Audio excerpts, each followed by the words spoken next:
If you want to regret your search history, look up Double Dick Dude.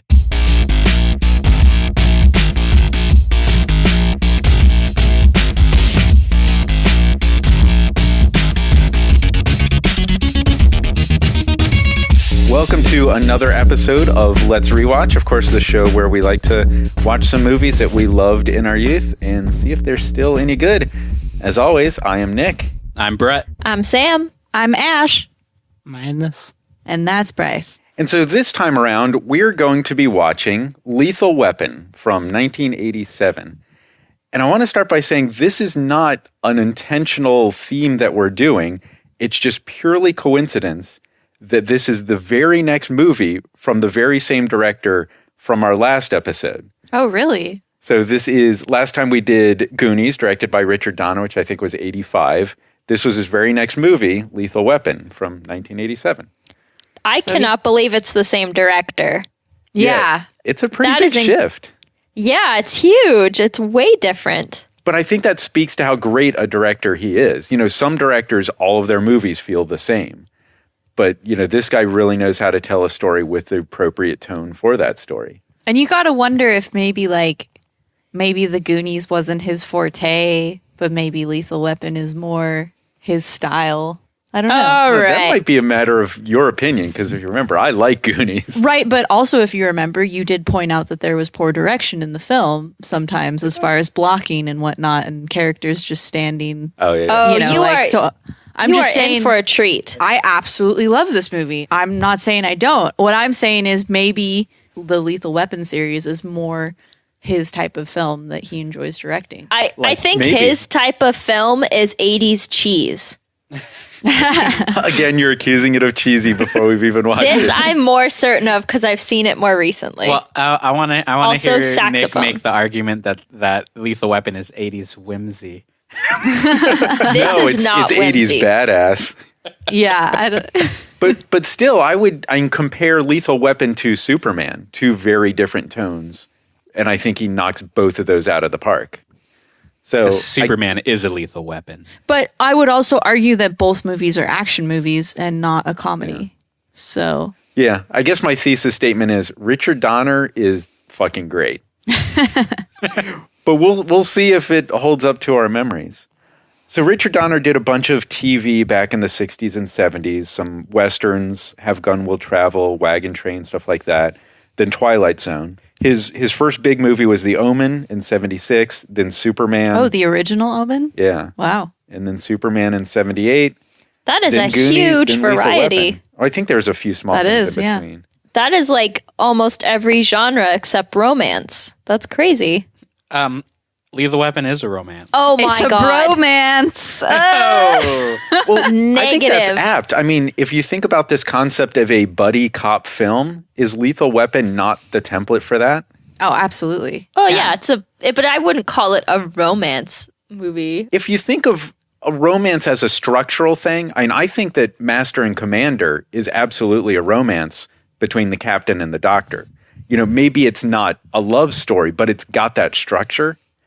And I think Lethal Weapon has that too, structurally. I'll look for it. I'm not sold yet. I'll allow it.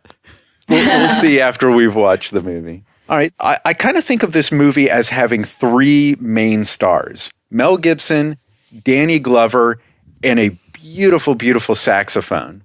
Oh my God. That's my memory of this movie. I agree. So we've got Mel Gibson, who, of course, was, you know, this weird little Australian indie actor in these Mad Max movies that we started to import. And I was surprised to see when I looked it up, all three of the Mad Max movies came out before Lethal Weapon. Oh, absolutely. The original Mad Max was pretty much, I believe, his first film, or at least his first big starring role. Yeah, Now- that was back in 79. I seem to have remembered Thunderdome coming a lot later, but it was still 85. It was before any of the Lethal Weapon stuff. I was going to say, now I might be super ignorant, but I had no idea Mel Gibson was in the original Mad Max. Mel Gibson is the original Mad Max. Yeah, did not know that. Gap Yeah. in knowledge right there. See, this is why we need to put the original Mad Max on the docket. Yeah, Because that would be Absolutely. interesting. you guys need to be educated in back in the days when Mel Gibson was cool. In fact, you may know this, Ash. I seem to remember when they first played Mad Max in the U.S., they had to dub, Absolutely. They had and it to was Mel dub- Gibson dubbing his own voice, right? I don't believe so. I think it was somebody else, but internet, please correct me. But they had to dub over Mel Gibson's voice. I thought it was with a different voice. So the American version, it's Mel Gibson we're seeing, but as far as I understand, I believe it's a different voice we're hearing. Is that like Because the Schwarzenegger getting dubbed in Austria because he doesn't sound manly enough in Austria thing? Well, the reason why they had to dub Mel Gibson is because his Australian accent was so thick that American audiences couldn't understand him. Because he was so far, very Aussie with his accent. I would make fun of people for that, except that I went to Ireland and felt like I was not in a country that spoke English. I think Bryce felt the same way. Yeah, like if they were over 40, then I was just like, oh God, nope. I don't know what's Bryce happening. just nodded into the microphone. Nodding doesn't work in a podcast. Yeah, still Nodding nodding. again. Okay. And it's funny, I was trying to look up some information on Danny Glover, because in my mind it's like, Danny Glover, of course, the Danny Glover.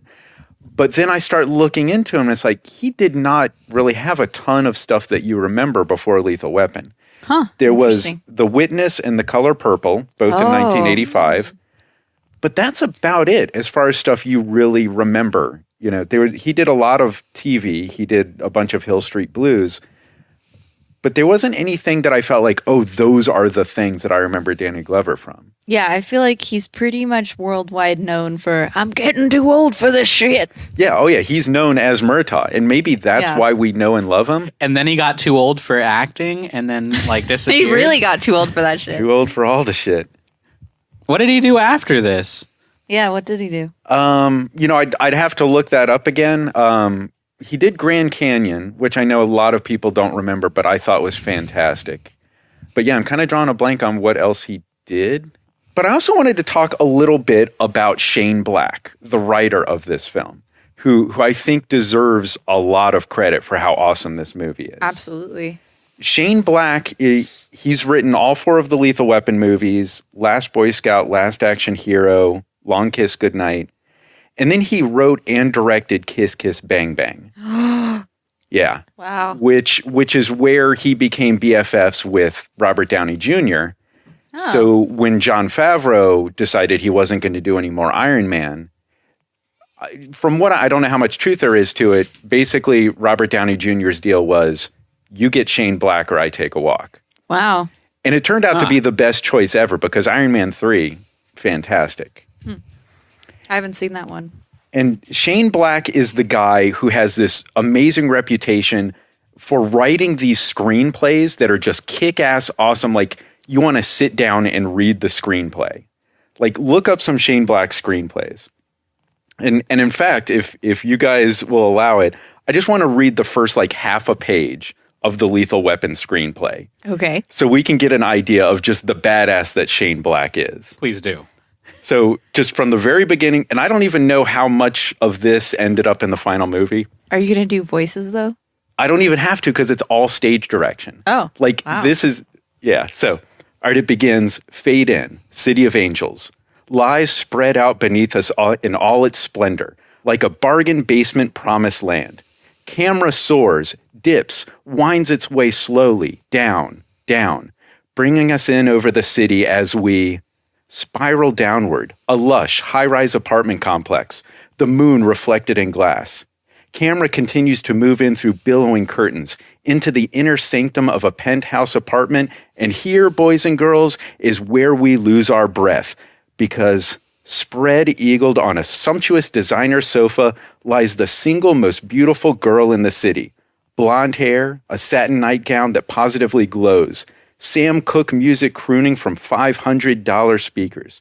Pastel colors, window walls, new wave furniture tortured into weird shapes. It looks like robots live here. Okay, I'll stop there. And then Yeah, think of that saxophone. But yeah, this guy can write a fucking screenplay. Wow. Yeah. And I've read little bits like the Iron Man 3 screenplay, and this is just like this guy's jam. If you want to just sit down and read just a fun, as if it were a novel screenplay. Wow. Shane Black's your guy. Well, that's awesome. And you mentioned he did Last Action Hero? Yeah, he wrote Last Action Hero. That's on our list, right? I think it's on the list. That's a movie that I remember absolutely loving. Yeah, and I feel like I loved that when I was younger, and I really feel like that would be one of those ones that might be the opposite now, but I don't know. Could be, yeah. I remember Last Action Hero being the first time I saw Charles Dance, who you know as Tywin Lannister. Oh. And he was the big bad in Last Action Hero, and he's so fucking good in that movie. It's always crazy when you go back and you watch an older movie and then you see some actor that is like big on some show or something now, and you're like, holy shit. Yeah. Yeah, it turns out Charles Dance has been awesome for years and years. You've just kind of forgotten about him. Wow. He was in Alien 3, but you've kind of forgotten about that, Huh. So that's the movie we're getting into, kind of the template of the buddy cop movie, written by awesome screenwriter, one of my favorite directors. So I'll just say I'm anticipating that I'm going to like this very much. The one thing that I'm very interested is, do my modern feelings about the creep that Mel Gibson has become, is that going to affect this movie at all? Yeah. But aside from that, I don't know. I think I'm going to enjoy this. I think it is going to feel dated, but I think I'm going to like it.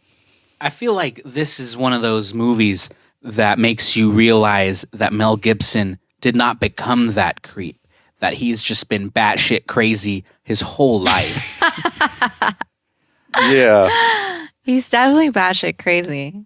It's hard to judge. I mean, if you're a weird goon, but you're also a great actor, then you can't tell from your characters that you're a weird goon. Speaking of weird goons, is this movie, this is the Busey one, right? This is the Busey one. Is this pre or post Crazy Busey? Well, I think there's a Busey spectrum, and he started pretty crazy and then just got worse and worse every step of the way. He got in that accident though. Like that's why he's crazy. I think that came well after this. But you can see watch Point Break and you see it amped up just a little bit more. Every step of the way it gets a little higher. And now he's just full tilt Busey.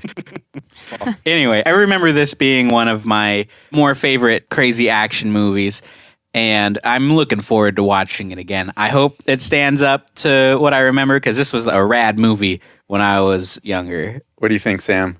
So I've only seen this movie once, and it was within the past 5 years. So I feel like it's a little more fresh than some of our other movies. And I think I'm going to enjoy it.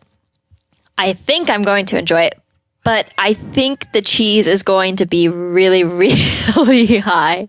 And I'm looking forward most to the saxophone, because I think it will just make me bust out laughing every time I hear it, which is pretty often, if I remember correctly, in this movie. Yeah, I hope the saxophone is not one of those things that I'm remembering wrong. I know. But I remember the saxophone being a big part of this movie. Oh, it's there. I feel like it's like a part of every 80s movie, right? I think you may have that memory because how strong it is in this movie. Maybe. Well, there was a point where it transitioned into the sick guitar sting. Yeah. So yeah. I don't know if this was in the transition or if this was deep into saxophone zone. Was the guitar transition first and then the saxophone? There was the guitar thing, I think, was Die Hardness. There was lots of guitar riff in Die Hard, and that was after this. Die Hard had an acoustic guitar to punctuate scenes. Did it? Oh. I think. And then there's Lost Boys, which really cemented the saxophone with that concert in Santa Cruz with the big muscular saxophone guy. I don't remember. I don't remember that. Man. A lot of our listeners remember the saxophone guy in Lost Boys. The saxophone guy. That sounds like a Halloween costume. Yeah, you need some serious muscles to pull that off. Well, I'm gonna say that I think I'm gonna love this movie. This is one of my favorite movies when I was growing up. I loved all of them. This was one of the movies series that my dad loved and passed on his love to me. So I watched all of them on VHS. And I will say that my favorite high point of the Lethal Weapon series is Joe Pesci. So I am sad that he's not in this one. Yeah. But I think I'm gonna absolutely love it. I'm a little fearful by your warning, Sam, because I remember it being awesome, but now I'm also like, well, I haven't seen it in like maybe 10 plus years. I'm a little scared. Yeah. Sorry. Yeah, I'm excited. What do you think, Bryce? So I'm actually the one in the group who has never seen this movie. In for a treat. Yeah, based on what you guys are saying, it sounds like it's going to be interesting, maybe a little cheesy, hopefully enjoyable though. Have you seen any of the others? I've never seen a Lethal Weapon. Wow. Okay. So I'm curious with your reaction. I think this is one of those movies where you haven't seen it, but you've seen lots of movies that have mimicked certain elements of it. So I'm curious to see if you have some reaction like that. Okay. Yeah, there is so much of Lethal Weapon in every action movie after it. It's crazy. And I'm also curious to see like how many jokes you'll like suddenly like get, because the "I'm getting too old for this shit" joke is just, it's like practically a meme. It's also just the tip of the iceberg, man. Yeah. Yeah, I mean, you don't really feel the resonance of "I'm getting too old for this" until you've gone through 4 movies and Yeah. he's really too old for that Yeah. shit. It's great. We're watching the wrong one, but I think it was Lethal Weapon 2 that was like half of the plot of Grand Theft Auto 5. Okay. I can see that. Yeah, there's just, I don't know, there's just so much in these movies that just is still around. It's crazy. So, Bret Eagles, I wanna set a little friendly wager for this movie. Oh. We need to figure out some stakes, but I'm going to say that Trump Martin stakes, Riggs does not dislocate his shoulder in this movie. Oh my God, he take that does. bet. No, I will totally take that bet. He totally Absolutely. does. They set it up in this. Shh. It's got to happen. Money. It's got to happen. Well, I'm on the side of it fucking happens. It has to, right? Absolutely, it Yeah, happens. it totally happens. It happens. Within like the first 20 minutes of the film. Oh God, don't get that specific. That's dangerous. I absolutely remember He's going this. down in the 5th.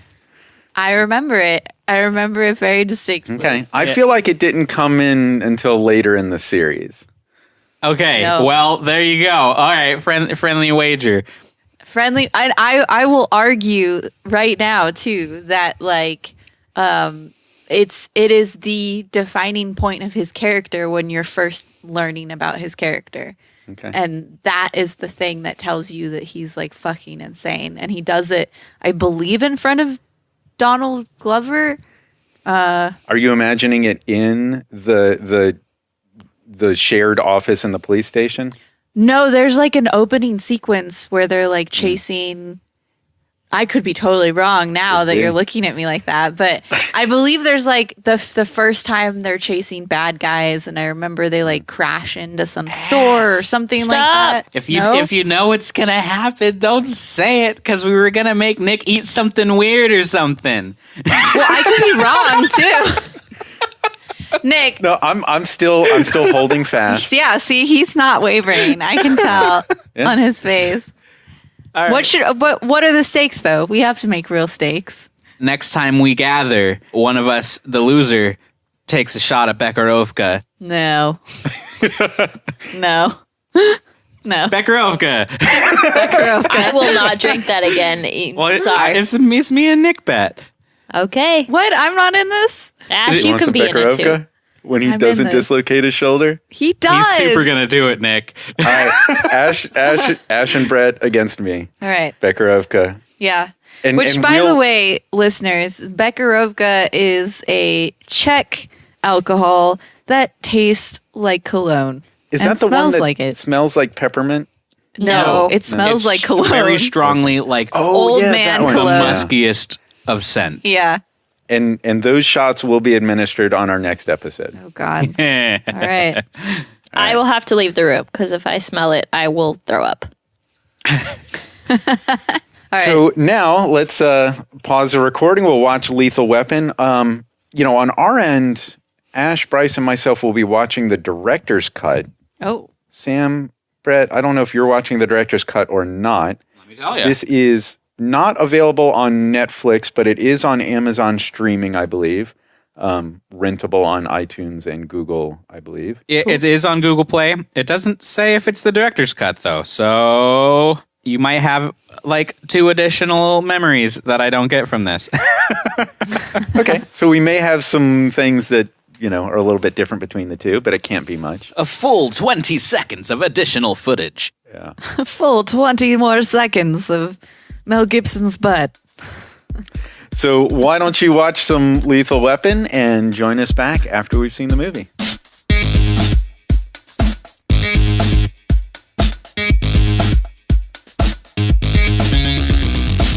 The Lethal Weapon.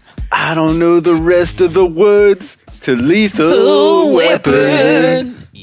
Gonna fight a guy on my lawn. Lethal Weapon.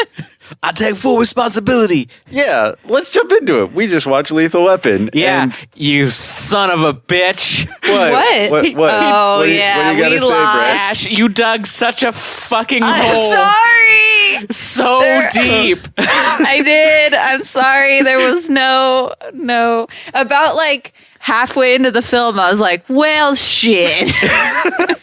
Within Did you 20 feel the minutes, pressure I'm mounting sure. and mounting as it went on and the shoulder never got dislocated? Yeah, how was that character defining shoulder displacement? Shut up.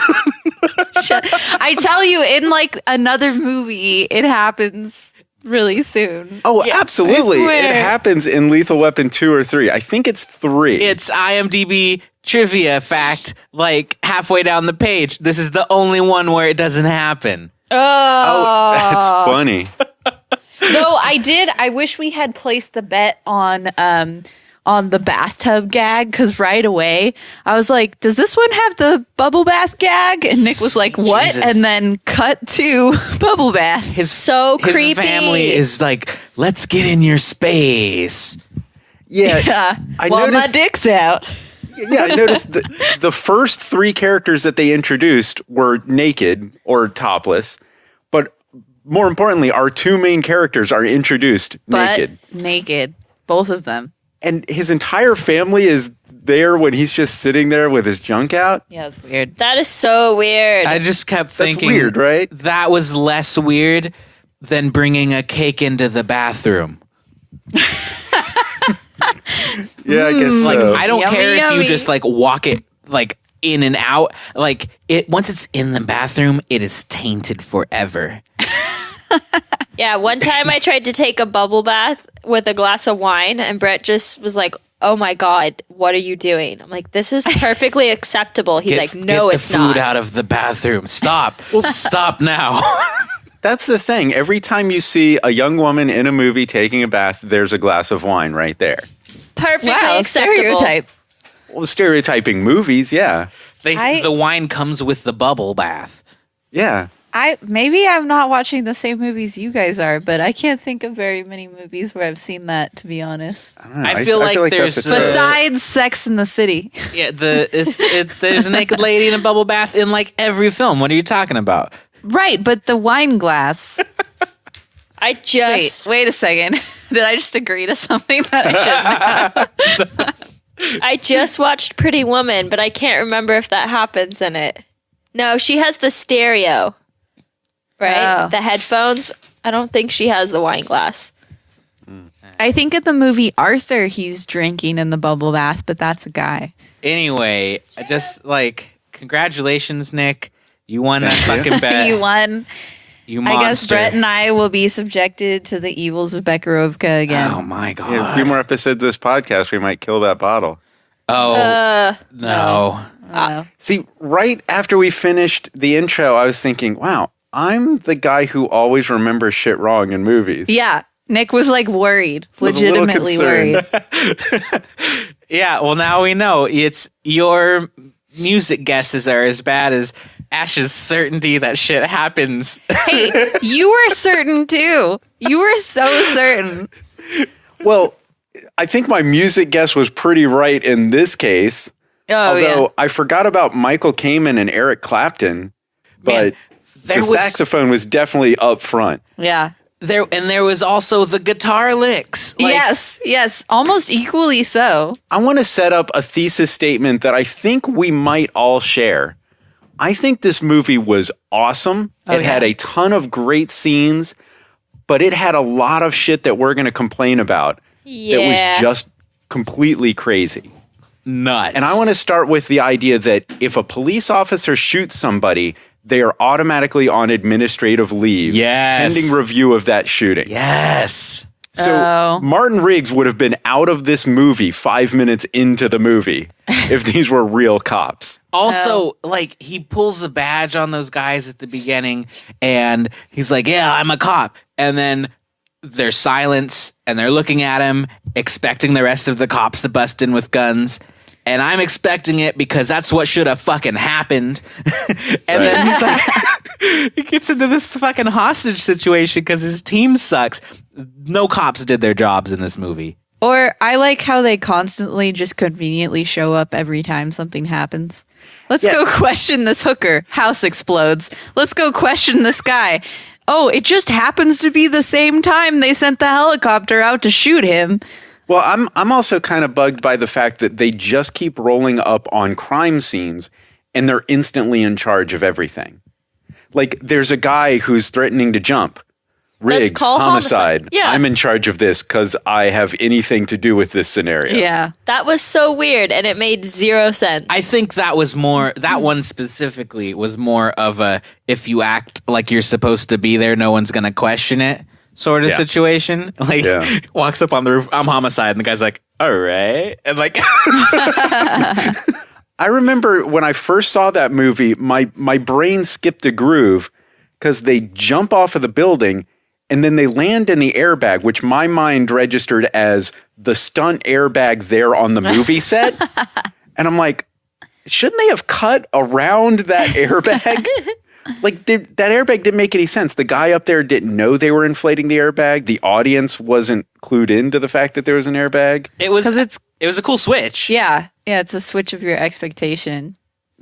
I'm more curious to know, like, do they really do that? Because, like, if you're standing on the top of a building threatening to jump off the building and they blow up a big airbag below you, I feel like you'd be like, well, shit, I guess this is over, isn't it? I guess I'll just get off the building then because I'm not killing myself today. I mean, like, you've got to wonder, if you make such a big fuss about jumping, are you actually committing to it? Like, yeah. Well, clearly, I think that's what was going on in the actual scene. Yeah. Yeah. That he was just freaking out. Yeah. I think it kind of tips to what was going on in this movie, which was a series of awesome scenes, many of which really built these characters, but they didn't really necessarily make sense in an overall narrative. Yeah, I guess if you really think about it, Nick, to your point, he's like standing there telling Riggs, like, I'll jump. But like, clearly they've inflated this thing below him. Right. So, yeah. But it really built up Riggs as this guy who would just put his life on the line. Yeah. No big deal. See, I actually asked that question while we were watching the movie, and I was like, so they had the opening Riggs sequence, which totally set him up as the, doesn't care if he dies, crazy guy in the gun sequence, and he like fucking pulls the trigger on the guy he's got, and then they cut from there to his like suicidal scene. And so I was like, is this scene necessary to continue like telling us that he's crazy? The jumping off the building? Yeah. I think that one was important because that wasn't so much for us, it was more for Murtaugh. It was for Murtaugh. And then, it was to make Murtaugh question whether or not he was indeed suicidal or not. Yeah. I think there's a lot of mediocre acting in this movie, but our two leads are really great. I agree. Oh, they're phenomenal. And incredible chemistry between the two. And that crying scene that you just brought up, Bret, is like just phenomenal acting, like just you really feel Mel Gibson's pain. And it's just like, it bums me out to be like, oh, why'd you have to turn out to be an asshole in real life? You're such a good actor. I want to support you. Yeah. Every time we looked at the camera, Bret and I looked at each other. We're like, he was crazy all along. We knew it. Yeah, I think this is the only movie I can think of. Like, usually you have bad guys who are really gross and racist and homophobic. Like, this is the movie where the hero was both racist and homophobic. He made that. He was. Yeah, he made that. Right. The chin crack at the guy who was Chinese. And they're talking through the theory of maybe the two prostitute girls were in the bed together. Yeah, and he's like, gross. Yeah. Yeah, that's true. And it's like, wow, I didn't think about this since the 80s. Like, he's both racist and homophobic, and that just kind of fit. Also, he was super racist when they were talking to the little kids. And they were like, we're scared of cops because they shoot black people more often. And he's just laughing in the background.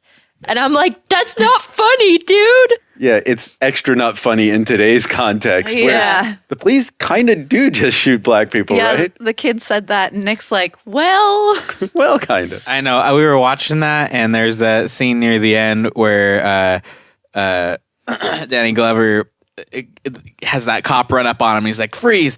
And then he like reaches into his back pocket and pulls out his badge. And I was like, oh shit. Like, that was the most unrealistic scene in the movie. Oh yeah, he would have gotten mowed down so quick. True. And then like a minute later, Mel Gibson runs up with an assault rifle, and there's a cop standing in there. He's just like, whoa, buddy. And like, wait, Right. like no gun on him? And he's like, I'm a cop. And he's like, oh, okay. And he just lets him through. And Yeah. it's like, what? Why did that work? Yeah.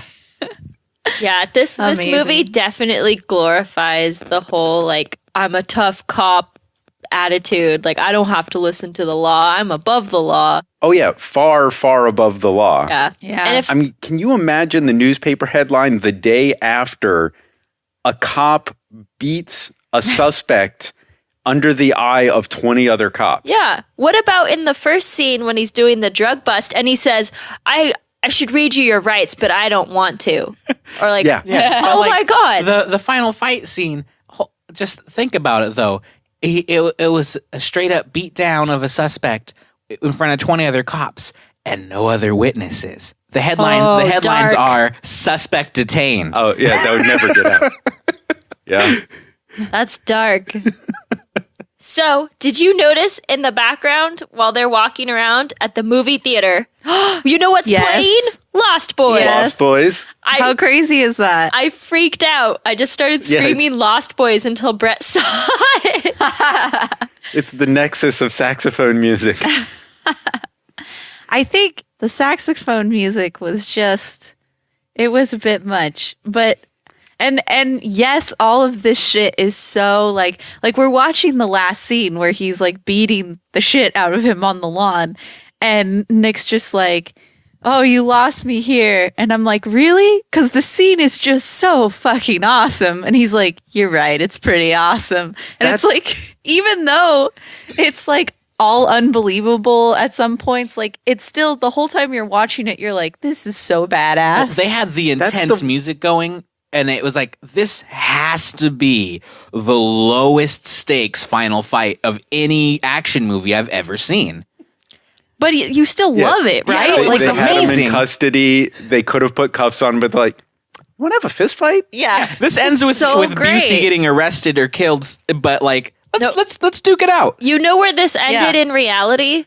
Was when Busey went into the cop car and stood up, and then Mel Brooks had his gun around the corner. You just get shot. Mel Brooks was there? Mel Brooks. Brooks. Damn it! I really want to watch Robin Hood Men in Tights, guys. Mel Gibson, sorry. Yeah, Sam was like, this is the time he chooses not to shoot a guy. Yeah, the guy that they know is the bad guy. Like, Because he wanted to beat the shit out of him. Just a regular ass nightclub bouncer stopped him in the nightclub and got fucking murdered. So there is a fascinating conflict in this movie where, you know, this stuff doesn't hold water. It's kind of weird and flimsy, but man, it works. Yeah. It's so beautifully shot. Oh, yeah. The action is well executed. Like you said, the lighting is so good. The lighting, I forgot how good the lighting was in this movie. That red Christmas tree lighting when they're like, this one's going to get bloody. Yeah. And there's this unbelievable shot where it's framed with Riggs' face up in the top left and Murtaugh's gun in the bottom right, just shooting past his waist with that red lighting. Yeah. Yeah, it's the lighting through the whole film, the way it's shot, it could have been, I was honestly, after you said that in the beginning, Sam, I was expecting more cheese, but to me, the only cheesy thing in the movie was well, there were a few cheesy lines, but the saxophone was really the cheesy part. Well, also every actor other than the leads. I don't know. I didn't think anybody else was too horribly bad. I mean, the wife wasn't great. The guy that ran the heroin ring was a terrible actor. The one with the eggnog and he got shot and the eggnog spilled. Yeah. And that guy they were trying to intimidate when they put the lighter to the guy's arm. The guy they were intimidating was so bad. Oh my God, Jesus Christ. Oh, Jesus. Yeah. You guys are so crazy. You guys are gone. Sure, like I want to make a Pluto. deal. Yeah, exactly. So I'm going to go out on a limb here and say something that might be a little controversial. I think this is more of a Christmas movie than Die Hard. Right? How crazy. I I'd forgot. forgotten. Yeah. That it was a Christmas movie. And then on top of that, like, no offense, Die Hard films out there, but I'm going to throw this out. I think Mel Gibson is a much bigger badass in this movie than Bruce Willis in Die Hard. My boy Bruce Willis. Like, Bruce Willis is badass for one night. Mel Gibson is badass for like so many like amazing fights in this movie. Yeah, I mean, he's got a much richer character. Yeah. He's so much. so haunted. And you completely believe how haunted and how torn apart he is. And how like he could just snap at any second. His edge of craziness is so great. But you still see in him this like heart and caring and passion for this family, these people who took him in, Yeah. Well, the thing that I noticed a lot about this movie, and it's something that's missing in almost every other action movie, is that it's completely not self-aware. Like, it took itself so seriously. Yeah. And that's why it worked so well, because every other action movie is like aware that they're making an action movie and that it's like not fucking believable. And there's always like this like meta jokes all over the place. And even though it's an action movie, and this one was just like, no, like our main character is like suicidally depressed and like actually, going like working out real problems. And then also in this action movie that doesn't make sense in reality, but because they take it so seriously, it works super well. Yeah, totally. I think it's the time. It is the early to mid 80s. They had a lot of, it reminds me of, I remember some behind the scenes documentary about the making of Superman. And they had this big poster in the office with just the word verisimilitude, which is just a heavy word to mean complete investment in the truth. So when they made Superman, the philosophy is absolutely believe all of this is important truth. And I think that's in Lethal Weapon too. Like, as ridiculous as it may be, just invest into the truth of this. Yeah. I think it works. And the fact that the two main characters are so invested, and there's even cheesy one-liners from time to time, like, let's get the flock out of here. And they had to so crowbar that in. So bad. That's the sort of line where I would have thought, oh, they just changed that because I'm watching it on broadcast TV. Right? But no. Yeah. No, we're not. We're watching the director's cut. Like, okay. Yeah. Bret had a really funny theory about when Buzzi was running around in traffic stealing cars. Remember? And he like jumps into this guy's car and he's like, "Can I test drive your Audi?" Oh yeah, and that must have been a topical joke of the time, like that, because the way he said it was like that was a tagline, and I don't know what he's referencing. He's probably quoting a commercial. Yeah. Maybe. So one thing that I think is really fascinating, have you guys all seen Iron Man 3? Yeah. I haven't, no. So the helicopter scene on a beach house in Malibu is exactly the same scene in Iron Man 3, except it feels to me like Iron Man 3 is Shane Black saying, I wrote this scene, and in Lethal Weapon, they didn't quite get my scene right. Interesting. In Iron Man 3, he takes it all the way. Like, I don't want to ruin the scene, but imagine that scene in Iron Man 3, but way better. Like, they're pulling their punches here, but in Iron Man 3, like, helicopter comes out on the ocean, house on the cliff, and then just awesome shit Also, happens. probably much bigger budget in Iron Man 3. Yeah. Maybe. And Yeah. It's interesting to see a filmmaker not quite hit what he wanted and then later do that scene the way he really wanted. do you remember the helicopter scene in True Lies? Was that on a bridge? No, it was in a building. Okay. I might be thinking of one of the Mission Impossibles. Oh no, that was yeah. Okay, there were two. I think there were two in True Lies. Anyway, I feel like that's like. I mean, if Shane Black did it first, it's become a thing that people do now too. Oh, it's badass. A helicopter coming around the proverbial corner just blasting guns. Yeah, That's a cool scene. it was the end of one of the Max Payne video games. Man, that happens a lot. So there's one thing that kind of bugs me. So they come and they shoot Riggs. They let the bad guys believe that Riggs is dead. Therefore, they have the advantage, right? Right. So the advantage is instead of there being one cop on this case in all of LA, now there's two cops in all of LA on this case, and the bad guys don't know it. Why is Riggs being alive any more of an advantage than the other hundreds of cops in LA being alive? Well, the advantage was that he could snipe the guys and they wouldn't expect that he would be there. And he was the only one that could make that shot. But couldn't Murtaugh call in any SWAT sniper? But they wouldn't have been able to make the shot as good as he could. Remember that? I think that's why they were setting that up. I don't know. I think Yeah, it's a stretch. I think they were banking on him not telling other cops because they had his daughter. Yeah, That too, So. definitely. yeah. But the advantage though was that, that he's this badass cop that can make sniper shots that other people can't. I would say they strongly set it up because they multiple times referred to that before that happened. Yeah, for sure the advantage was that Mel Gibson could actually shoot well. But I think air quotes, advantage was that they said they had an advantage because they fucking didn't.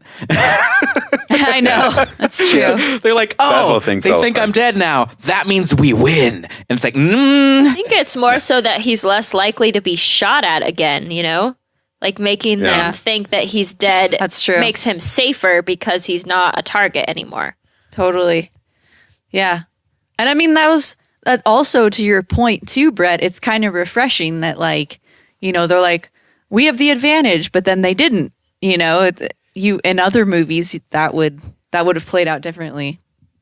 Which actually ties to what, I was thinking. I do enjoy Die Hard more still because Die Hard is about a guy who never has the advantage, who's barely making it up as he goes along.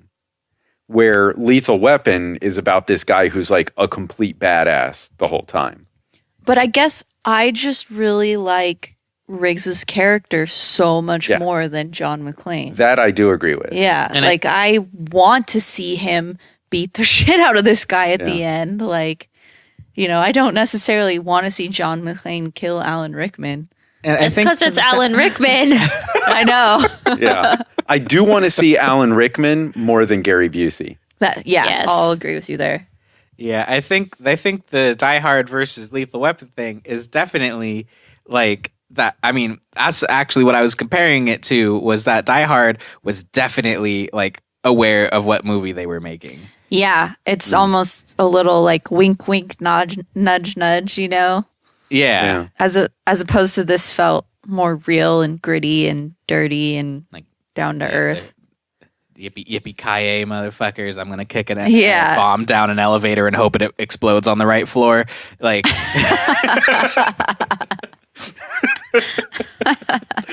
I remember so very little about that movie. Die Hard? Yeah. Oh, that's too bad. Die Hard's one of the best. I need to watch it again. So speaking of things in this movie that you see done over and over again in other movies, I always have this thing that I always complain about, and I think, Ash, you and I have fought about it. When a car gets in an accident, it does not explode. But in movie logic, if a car gets in an accident, you need to get away from it because it's going to explode. In this movie, we see a car get into a horrible accident, and then there were grenades in the car. Yeah. And it exploded, and it was an awesome shot. And I have to wonder, did every action filmmaker see that and say, wow, that's going in the movie? But then it doesn't make sense for cars to constantly explode. So they're just like, oh, there's a gas tank. If a car crashes, we can make it explode, and that's fine.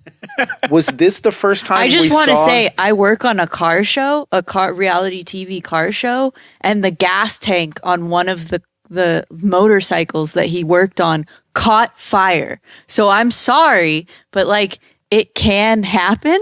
Oh, certainly, gas but will did catch fire, but that doesn't mean the car will explode. yeah, But did cars the can- flaming gas tank immediately explode? No, I don't think in the situations when cars explode, it's an immediate thing either. But I think it can indeed happen.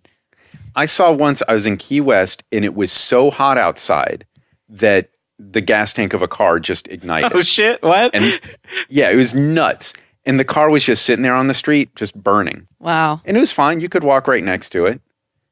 Yes, gas is going to burn. That doesn't mean that it's going to blow up like it's full of grenades. Well, I don't think it's always going to, have an explosion. I think there's certain situations where it can explode. Yeah, But in a movie, I feel like it's an always. Yeah, in a movie, it's an always. I feel like yeah. automakers kind of are incentivized to create cars that don't explode, even if the gas catches on fire. Yeah. Okay, so here's another thing that I was thinking about. I've never liked that thing, and you see it in a lot of movies, and I don't know if this is the first one or not. You've got the bad guy down, and you're about to kill him, and nope, it's not worth it. And especially here, like, somehow you're noble because you didn't kill the last guy. You just killed 50 other people. But this guy, it's not worth it. Why is it not worth it for this one guy? Well, I mean, technically, a police officer, you can't shoot a perpetrator unless they point a gun at you at all. So, like So it's not worth the paperwork. breaking the law in that case. Well, yeah. I mean, if he had just like straight up murdered him, Yeah. when he had the gun to his head, like he would go to jail. Like that, you can't do that. So a police officer can only, fire their weapon when a perpetrator has pulled a. Are a we weapon. sure about Does that? the perpetrator have to pull their weapon in slow motion before Yeah, before you can shoot them? definitely. Because that shot was in Die Hard too. Everything's over, but oh no, the perpetrator comes out in slow-mo firing. Also, did they like not have slow-mo technology back then? Like, Yeah. dear God. That was a Even rough modern slow-mo. movies do that shit though, and it's like They do. Yeah. I understand it's a stylistic choice and it's wrong, always wrong, but like they Always do it on wrong. purpose. What the fuck? My least favorite one of that is Lord of the Rings. When Oh my God. Oh yeah, when Oh. Frodo dies, or you think he's dying for like the time. No. It's when he's holding the orb that he's not supposed to be looking into, the Eye of Sauron or whatever. And then he like goes all slow motion and like seizes on the floor with the globe. It's There's horrible. also when they think he got stabbed when they're in like the caves. Yeah. And it's like the longest like slow-mo scene of like, no, Frodo. And it's just horrible slow motion. Now, is that a style choice, or I think in the case of Lethal Weapon, was it something they shot and later decided, wow, that would be better played in slow-mo? God, I always assumed that when I see that, the filmmaker later retrospect was like, oh, let's slow the shit down, even though we didn't shoot, for The it. frame A rate high could be- frame rate or a high shutter or anything. Let's just slow it down anyway. That's what it looks like. That's like they what I made always the decision assumed. later. But you But read that. maybe not. You read the script, and there's no way that wasn't written down. Yeah, I haven't read the whole script, but as I'm watching the movie, I'm imagining like what the prose would have been like in the script for that. It's also possible that perhaps, because this is speaking as a filmmaker who just shot slow-mo the other weekend, Yeah. it's also possible that maybe the slow-mo camera of the time was incredibly expensive and out of budget, because like it's actually pretty surprising how like few cameras are equipped to shoot slow-mo. That's a good and point. how expensive cameras that do shoot super slow-mo are. And those would have been on film, which would Yeah, have been exactly. even more. So maybe the technology either wasn't available or just out of their budget. What'd you find? All right. So on a complete theory, I just went back to the screenplay for the movie. Okay. Because one of those moments that I'm watching, I'm thinking, I got to see what that says in the script. Yeah. Was when the general says, "You've lost. There's no more heroes." And then Yes. Riggs busts in. Yeah. Here's that scene. The general says, "Mr. Larch, she's yours." Rianne screams. Murtaugh shouts, strains.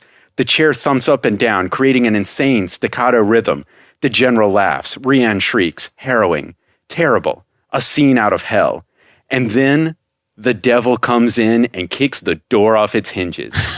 Okay. Let's stop for a moment. First off, to describe fully the mayhem which Riggs creates would not do it justice. Here, however, are a few pointers. He is not flashy. He is not Chuck Norris. Rather, he is like a sledgehammer hitting an egg. He does not knock people down. He does not injure them. He simply kills them.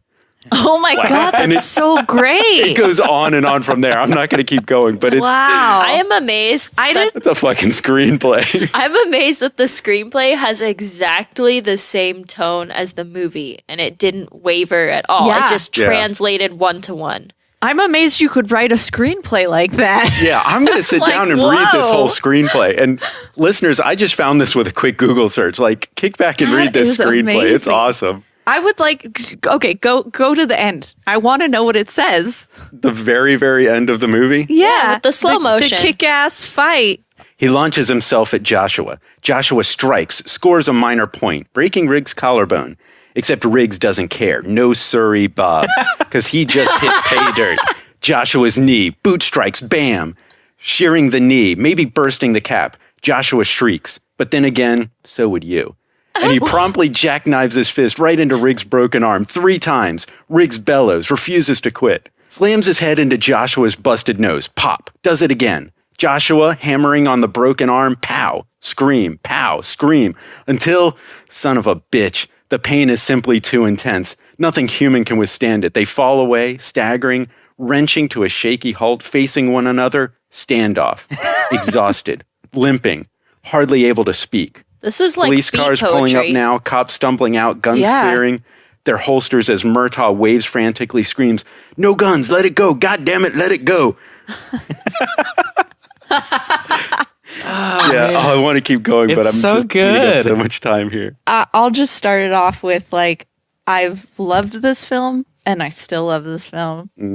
And I am so happy to see it again and see that, in my opinion, it really, really holds up, except for that horrible music. But it was good. It was so good. Yeah. I loved every minute of it. I also really enjoyed it, but saw a lot of flaws in it. And I'm left with 2 big things that I kept thinking about the whole movie. First, this movie felt like a flashback that we would cut to as we're in the other movies. Yeah. Like I the could see other that. movies feel so much more polished, and this feels like a flashback. Like, I wonder what it was like when they first met, flashback. But what I really want to do now, the other thing I keep thinking, I really want to watch Lethal Weapon 4. Oh my God, I want to watch all of them now. I do want to watch all of them, but the whole thing that Jet Li brought to the picture was incredible, because So there good. was this part in Lethal Weapon 4 where it's like, they can't possibly defeat this guy. I've never seen a villain where they're like, right. they're up against a brick wall. They cannot take this guy down. Because he was like an extra element that they hadn't. Yeah, he was just far more powerful than they'd have ever seen. And legitimately, like they always try to do that with sequels, but Jet Li, I really felt like, full stop, this guy and it's can't be believable beaten. because it's Jet Li. Like, yeah, you're not going to beat Jet Li. And that did some really fascinating stuff for Riggs' character as well. Yeah. When he hit that complete no-win situation. So See, I watched the whole film wanting to, rewatch the It's Always Sunny Lethal Weapon episode. Yeah. So I'm going to say this movie holds up, but it has some dated issues. Yeah. But it kind of almost adds to its charm. Sure. You know, it's like, I don't know, it like takes me back, in a good way. And I'm going to sit back and read this screenplay. God, it's amazing. Sam, what do you think? I'm pretty much in line with you. I enjoyed it a lot more the second time than I did the first time a few years back. I think the not knowing that the soundtrack was that cheesy, and it just like took me out of it the first viewing. And this time I had built it up in my head to be so much more cheesy that I just kind of like missed a lot of the riffs until Bret brought it up and he was like, bam, bam, and making fun of it. And I was like, oh, that's right. And even having seen Lethal Weapon a lot when I was younger, I was just not prepared for that credits music. Oh man. I cannot believe they had a theme song. Well, it came on and I was like, did they write this for the movie? And then he's like, Lethal Weapon. And we're like, oh, okay, yeah. Oh, man. Or I think Nick even looked it up. He was like, what's the name of this song? And so he's like, this is Lethal Weapon. From the motion picture, Lethal Weapon. Yeah. But even with that terrible, terrible song at the end, this movie really held up for me. I really enjoyed watching it again. I agree. There's some super dated stuff. In my search to find out if I had just missed the Mel Gibson popping his arm out, I uncovered a really awesome dated fact about it, which was that this is the first movie to ever feature a cell phone. what? Whoa. I was wondering about Yeah. that because that was a legit cell phone. That was some But like, yeah, huge stuff like that. But What about that other fact about the casting? oh, holy shit! They almost cast Jeff Goldblum as Riggs. What? No. Whoa. Yeah. Hold on. What? Let me get that one up real quick because Oh my god. I think about it every night. I even have a hollow point bullet. Oh my God. Just so it'll blow the back of my head off. Some nights I don't even stop to think if I should. So let me read you this list of the people who turned down Riggs the role. And a couple of these people I don't know, but I know a lot of them. Christopher Reeve, Michael Nouri, Kurt Russell, Michael Keaton, Christopher Lambert, Charlie Sheen, Patrick Swayze, Pierce Brosnan, Jeff Goldblum, Kevin Costner, Rutger Hauer, Richard Norton, Sean Penn, Richard Gere, and Michael Penn? Douglas. They all turned it down before they got to Mel Gibson. Wait, who is like the second or third person you said was really Patrick Stewart? Kurt Russell. That's interesting. Yeah. That could have been really good. I mean, there's a couple of names on there that would have been just a very, very different movie. Yeah. Yeah. There's But, man, something Kurt Russell could have been great. like, but there's something about, and I hate to say it now, but to me, there's always been something about Mel Gibson that's so lovable. Like now there isn't, but like, back then you see him and like, I just can't help but like, I have Ash, so many emotions for him. You might be describing a crush. It's okay. He might have been your first no, crush. Sam, don't even trip. I have a full-on crush on Mel Gibson Don't as even far as trip, hotness goes. Like, that man is fucking attractive, Australian accent and all. But, like... Even if he did Sorry, lose that Bryce. fight to the hairdryer. But, like, you know, he's a badass. I feel sympathy for him, but there's something about his character that just makes him like super lovable. Lust. That I've just you know, he's just always kind of, he brings that to all of his characters. It's the dog and the Three Stooges. Like there's a very human element to that There character. is. And just something about like, he's got like this goofy side to him, you know, that I just don't think those other actors would have brought to it at all. Yeah, for sure. Yeah. God, I just remembered the beautiful conflict when Rene Russo's character comes into the mix. And he can't let go of the dead wife. Yeah. You know, but then there's Rene Russo and there's some he's really good such a stuff in the other complex movies. character. Yeah. They do he's not a stereotype. It could have been a stereotypical like cop film, and it's really not. I will argue though that this film set future stereotypes. Absolutely. Of the cop that just has a death wish and doesn't care, and like. Speaking of, Bryce, what are your thoughts? Did you see stuff like that you've seen in other movies? I don't know, probably. I mean, I can't think of anything off the top of my head.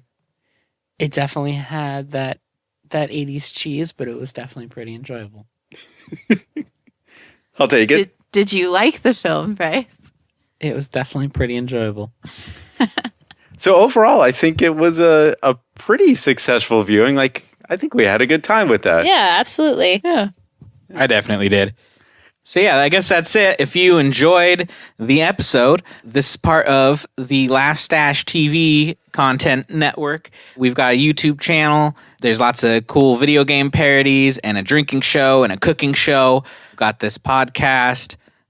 Sometimes we appear on other people's stuff. Yeah. We just filmed something the other weekend. I don't know if I'm allowed to say what it was, so I won't, but we filmed 6 weeks or so in the future, there will be a thing. In the future, there will be this really cool thing that Bret, Nick, and I were guesting on. Keep an eye out for that. You can subscribe to our YouTube channel, which is Laugh Stash TV on YouTube. You can follow us on Twitter at Laugh Stash TV, or you can follow Let's Rewatch, and that's at Let's Rewatch on Twitter as well. And you can recommend movies for us to watch. Hopefully we'll get to some recommendations soon, but we appreciate everybody who tweets at us, and thanks for tweeting. We really appreciate all the tweets we get, people saying they like the show, and yeah, we need to get on those recommendations. I know. We're so selfish watching the movies that we picked out ourselves. We need to get some of the audience chosen movies. We all have personal Twitters as well. Sam thinks she's on Twitter. I don't. She's not sure. Sam has once been on Twitter. Yeah, there were like 2 people who followed me this past week, and that's cool. Wow. But you're going to be really disappointed. I'm very sorry. That's Sam L. Wilson on Twitter. Thank if you you, want to Bret. follow her. I don't even know my own. Mine is Bread Eagles, Bread_Eagles. I'm One Wheel Nick. I'm at Ash's Stash. And Bryce, do you want to shout yours out? Sure, it's at Egnoff, EGGNOF. Yeah. And if you liked our show, please go ahead and review us on iTunes. We really appreciate all the people that have already done that. That has helped us out tremendously. Yeah, also, Android peeps, we're on Stitcher, and if you leave us a review on there, it would really help us out, get noticed more. So we do this every 2 weeks, so be sure to subscribe, and we'll be seeing you again in another 2 weeks with more Let's Rewatch. Yeah, next time, we'll be watching The Thing with Two Heads. Your mom?